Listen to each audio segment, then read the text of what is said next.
Hello everyone, as usually welcome to our podcast Soap and Self, the Wellness Talk. So for this episode, I'm definitely not alone. I'm with two pretty awesome people that specially brought here to discuss with me about our main topic, which is healthy mind, healthy growth, and how mental health education shapes self-development. And I'm Dayma Zarina binti Muhammad as your host today, and I'm super excited to be here with our amazing guests. Before we dive in, let's go around and introduce ourselves. 가방 안엔 굳은 다짐이 the backpacker 우리는 backpackers yeah we the backpacker 내가 묻은 신발이 바래져도 backpacker 우리는 backpackers 출발은 언제나 겁없이 시작부터 맨발 내 눈에 싹 다 basic but our is that pipe 펴진 내 black tie project my necktie 기본이 안 돼 있는 stupid I'm ready to fire right ambition is key. Thank you so much Anim and Izham for joining me today. It's truly a pleasure to have all of you here. I really appreciate you taking the time to be part of this discussion. So, how are all of you feeling? Are you ready to dive into our topic?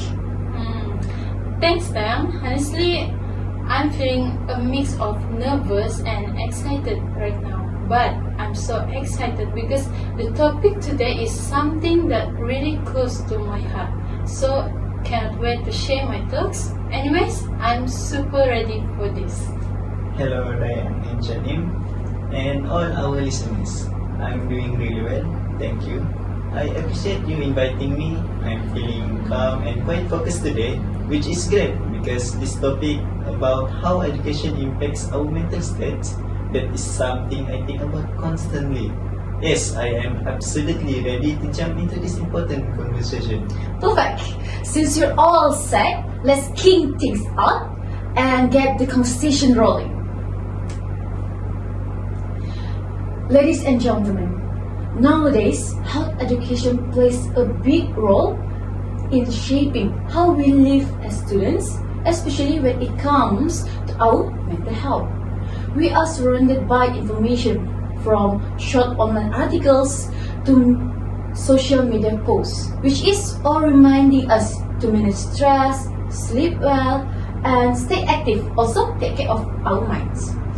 Actually, many of us started to make small things but meaningful changes in our daily life. Some students right now practice mindfulness for a few minutes each day, like choose to take short walks to clear their minds or spend less time scrolling on social media to reduce stress. Actually, this may seem to like small steps only, but they show that what we read and learn about mental health really has the power to improve how we think, feel, and live. Health education actually it's not just about facts and advice. When it focuses on mental health, it helps us actually to build self-awareness, resilience, and emotional strength. By understanding our own emotions and mental state, we become more confident, more focused, and better prepared to handle challenges both in school and in real life. So today, we will be focusing on one key idea, which is how the information from reading materials on mental health education has led to positive change and self-development among us as A student. Yes, as a student. So good. To begin, let's begin to hear from Anim first. Anim, Yes. could you share with us what reading material you read and how it impacts you personally to positive change and self-development? Okay, first of all, thank you, Dayang. So, the reading material that really opened my eyes was an article that titled Social Support and Mental Health, the Mediating Role of Perceived Stress by Evelyn Akova 2024. So, this article talks about how social support from family, friends, and community can actually improve our mental health, but it depends on how much stress we feel inside. So for me, the main idea here is that social support helps us handle stress, but only if we allow ourselves to share our feelings and accept help. Sometimes, actually, we have people who care about us, but if we keep everything inside our heart, the stress will still control our emotions. Before this, I used to keep my problems to myself. I thought that I didn't want to burden anyone, but after reading this article, I realized that sharing our feelings doesn't make us weak. It's actually part of healing. Before that, I give an example here. Dayang, okay. I want to ask you a little bit. Alright. When you feel stressed with assignments or maybe like homesick, what usually you feel? That's crucial questions.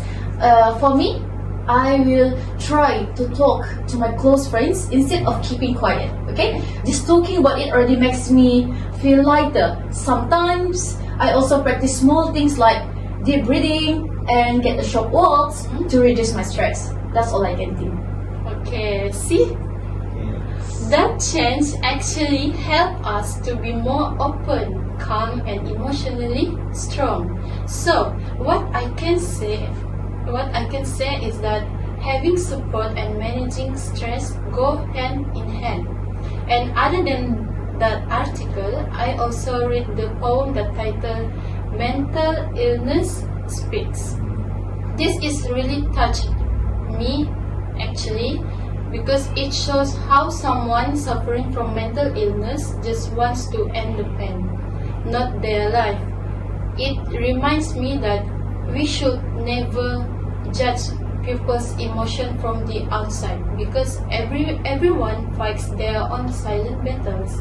So yeah, I strongly agree that reading materials about mental health like this article and poem can shape our personal growth. They teach us empathy, self-awareness, and emotional balance. I see. Thank you for sharing that, Shanim. I completely agree with your point. From my perspective, I've also noticed that true health also means understanding how our mind and emotions influence our daily actions and motivations. Okay, from my side, the article that I read, which is Positive Psychology of Malaysian University Students Like Us, Impacts of Engagement, Motivation, Self-Compassion and Well-Being on Mental Health by Kotera and Think 2021. It highlights that self-compassion, which is being kind and understanding to ourselves during difficult times, is the strongest factor influencing mental health among Malaysian students. While academic engagement and motivations are important, they are not as strong predictors as self-compassion, which shows that how we manage our emotions and treat ourselves plays a significant role in our overall well-being. Personally, reading this article made me realize that the importance of being gentle with myself when facing challenges. I started practicing self-compassion by acknowledging my feelings without judgment, without judgment, and treating myself with kindness during my stressful moments. Actually, this shift in mindset has helped me, to help me manage my stress better, improve my focus, and feel more confident in handling both academic and personal challenges. By incorporating self-compassion into my daily life, I'm building resilience, emotional intelligence, and a positive outlook, all of which contribute to my growth as a student in IPG and also as an individual. Studying health education, particularly mental health, provides many advantages for personal development. It helps students develop self-awareness by understanding their thoughts, feelings, and how this affect their behavior. It also builds emotional intelligence, improving communication and interaction with other people. In addition, it teaches coping strategies to manage stress, anxiety, and daily pressure, encourages healthy habits such as balanced routines, adequate sleep, regular exercise, and mindfulness motivations. enabling students to face challenges positively and persist toward their goals. Through reading materials also and lesson in health education, I have experienced meaningful changes in my mindset and my daily actions. This subject not only supports my mental health and emotional well-being, but also enhance overall self-development, preparing students to become more healthier, responsible, and more confident individual. So, how about you, Isham? Okay, how about you? What reading material you read and how it impact you personally to positive change and self-development? Okay, Dayang, thank you for asking me. Okay, the reading material that really shift my perspective was an article titled "The Power of Habit: How Routine Shapes Student Mental." So, it written by Charles Duhigg. It's adapted for a university wellness blog. The core idea was simple but powerful. Our daily routines, not grand, heroic efforts are the strongest predictors of a long-term mental health. Before reading this, I thought stress management may mean doing a big meditation session when I feel overwhelmed. But the article highlighted that consistent small habits like setting a fixed bedtime, planning the next day task before sleeping, or simply having a dedicated time for a hobby that will fomented resilience. So, this concept brought a significant positive change for me. For instance, I used to scroll on my phone watching TikTok at the midnight, which made my morning stressful and chaotic. Sometimes I woke up really late because I scrolled TikTok. After reading the article, I committed to a small routine. I now put my phone away at 10:30 p.m. something like that. Okay. And I drink a glass of water and write down my 3 main tasks for next day. For example, what class I should attend the next day. I see So, that. this tiny change reduced my morning anxiety by half. So it really helps me. It taught me that self-development is not about perfection, but it's about consistency. By managing my daily habits, I feel more in control, less reactive to stress, and more confident in handling my academic load. So, this article was a practical guide that helped me translate mental health knowledge into real, actionable self-care steps leading to greater growth. That's a thoughtful explanation, Isham and Shani. Okay, nowadays, many students face stress, anxiety, and pressure that can affect both their learning and overall health. Understanding this shows why teaching and modeling mental health skills is so important for us. For us as health education teachers in the future. So, Isham, why do you think learning about mental health and well-being is important for us as a future health education teachers? That's a really crucial question, Ayam. So, I believe that learning about mental health and well-being is important for us as a future health education teachers is for 2 main reasons. First reason is credibility. I say this because as health education teachers, we are meant to be models of healthy living. If we are teaching students about stress management, emotional balance, and self-care, so we must first understand and practice it ourselves. Our knowledge of mental health gives us the authority and the empathy needed to discuss sensitive topics with students. It allows us to move beyond just reading from a textbook to sharing strategies that genuinely work. Secondly, capacity. Today, students are facing unpredictable level of pressure from academic, social, and future related. So, our role isn't just about teaching physical health. It's about giving them the emotional toolkit to navigate their life. Knowing about mental health allow us to identify students who might be struggling early on, understand the difference between normal teenage stress and a serious mental health concern, and most importantly, to know when and how to refer them to professional support. Furthermore, the study that Diane mentioned highlight that self-compassion, right, Diane? Yes. As the strongest factor. It's give us a clear mandate. We aren't just teaching what to eat or how to exercise. We are teaching them how to treat themselves well, how to be kind during failure, and how to acknowledge their worth. This makes health education central to their holistic growth. Without a deep understanding of mental health, we will be missing the heart of the job. It equips us to be not just be a teacher, but effective and caring mentors. Yes, Izam, that's actually an excellent point. It seems like health education not only taught you knowledge, but also changed your perspective and attitude towards life. For me, I'm actually agree with you.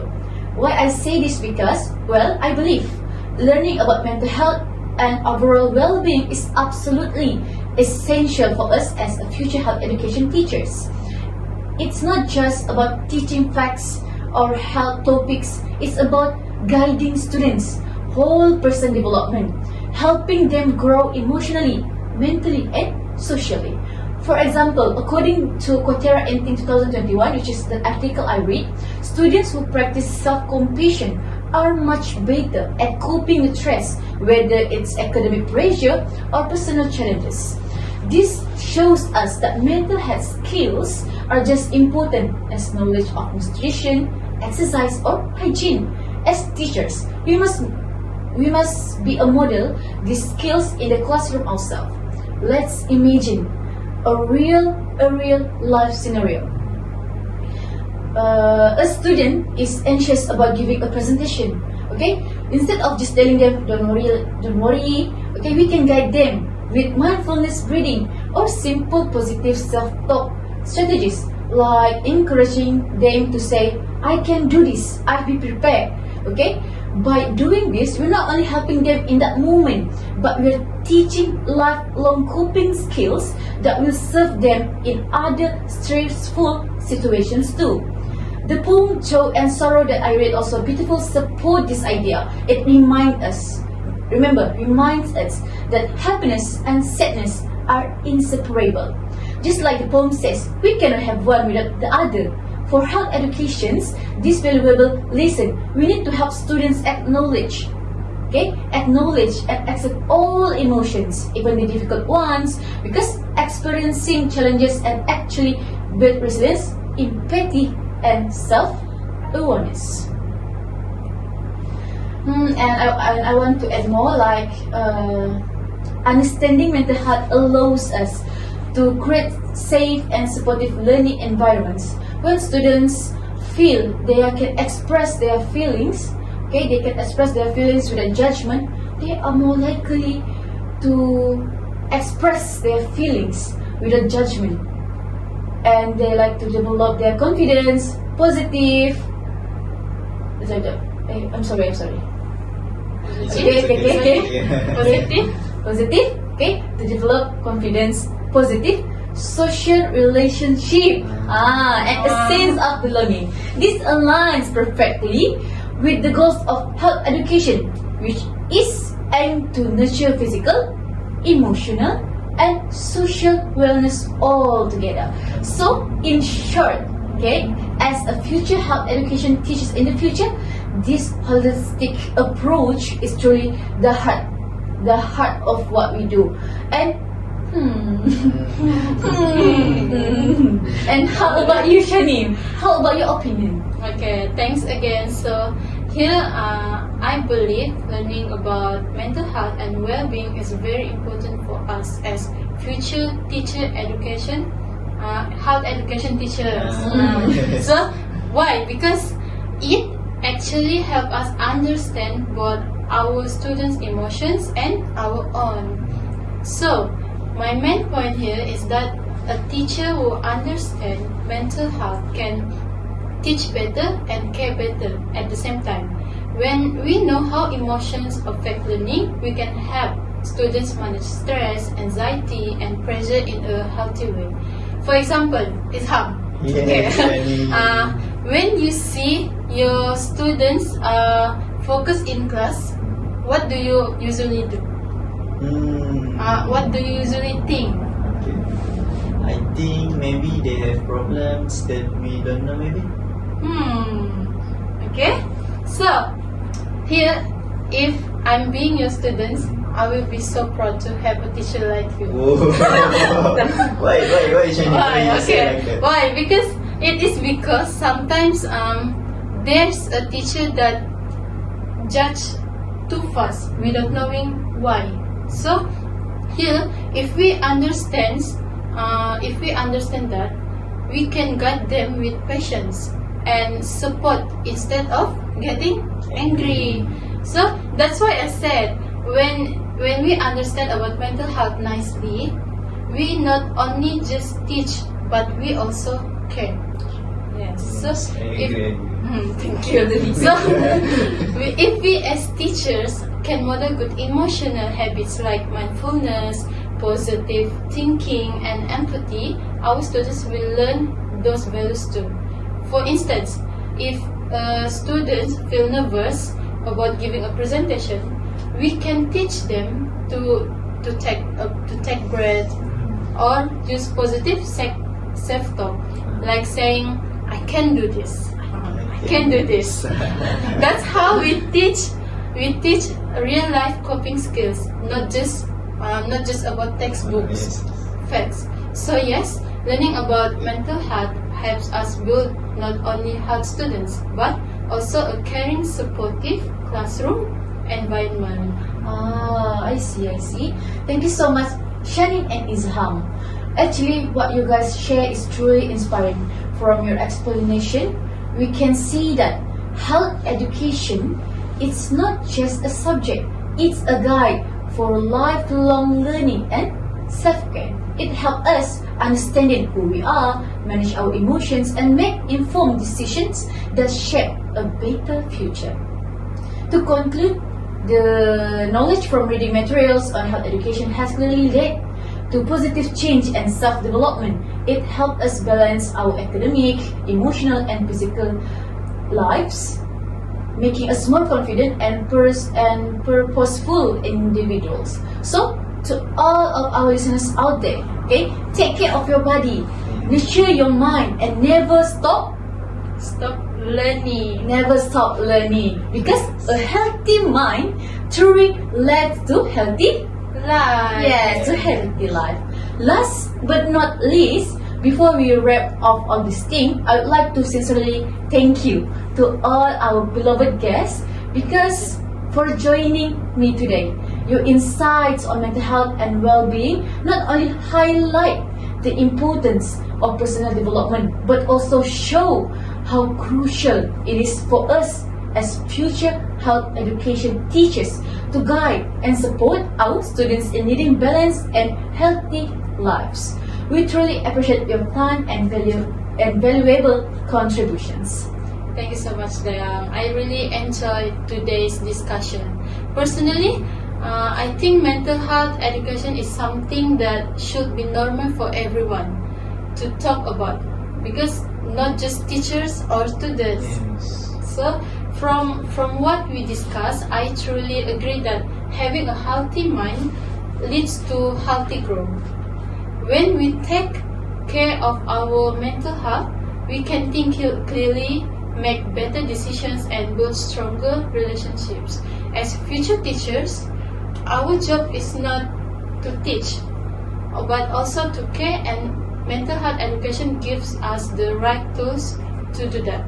So, I hope all of us and everyone that listening can continue to learn about this and support each other. To all our listeners, remember, it's okay to not be okay. But it's not okay to stay silent about it. So speak up, reach out, and take care of your mind as much as your body. So, for me, it's been a fantastic discussion, Dayang and Shanim. Again, thank you. I completely echo Shanim's sentiment that he says mental health is a fundamental part of a healthy growth. We have talked about how reading materials, whether a complex academic article or a simple poem, can spark a significant self-development. For me, the takeaway is the power of small, consistent habits. Don't wait until you are increases to start crying for your mind. Build small, positive routines every single day.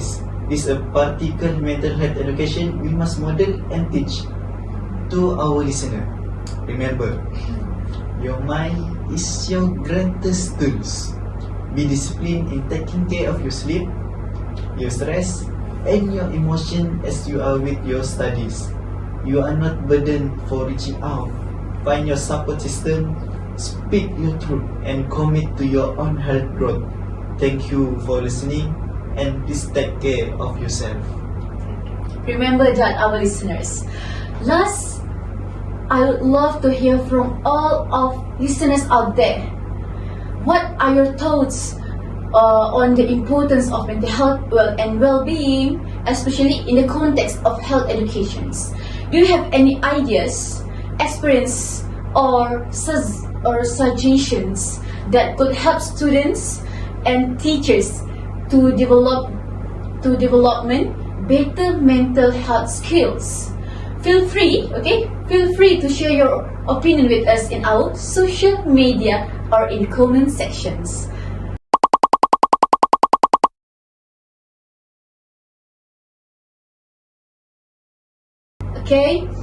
Actually, I would like to call everyone, but your perspective is actually valuable, and we can all learn from each other. Alright? Okay. So, thank you for tuning into our podcast. Okay, everyone?